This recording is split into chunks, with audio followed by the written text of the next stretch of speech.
నమస్తే. ఈరోజు మనం ఒక సరదా కథతో మీ ముందుకు వచ్చాం. మనకు తెలిసిందే, కాకులు చాలా తెలివైన పక్షులు.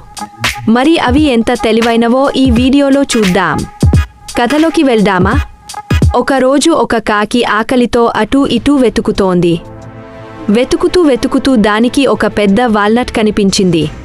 దాని ఆనందానికి అవధులు లేవు. ఆహా, ఎంత పెద్ద వాల్నట్ అని అనుకుంది. కానీ ఒక సమస్య. ఆ వాల్నట్ను ఎలా పగలగొట్టాలి? దాని ముక్కుతో పగలగొట్టడానికి ఎంత ప్రయత్నించినా కుదరలేదు.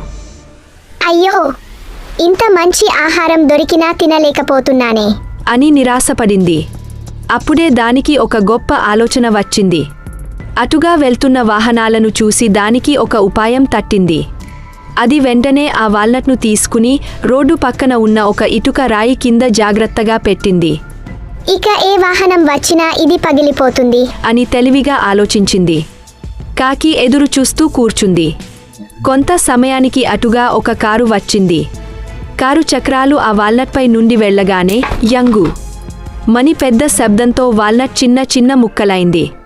కాకి ఎంత సంతోషించిందో! అది వెంటనే ఆ వాల్నట్ చిన్న ముక్కలను ఏరుకుని కడుపు నిండా తిని ఆనందంగా ఎగిరిపోయింది. ఈ కథలో నీతి ఏమిటి? కాకి తన తెలివితేటలతో ఆకలిని తీర్చుకుంది కదా, అలాగే మనకి కూడా సమస్య వచ్చినప్పుడు నిరాశపడకుండా తెలివిగా ఆలోచిస్తే దానికి పరిష్కారం దొరుకుతుంది.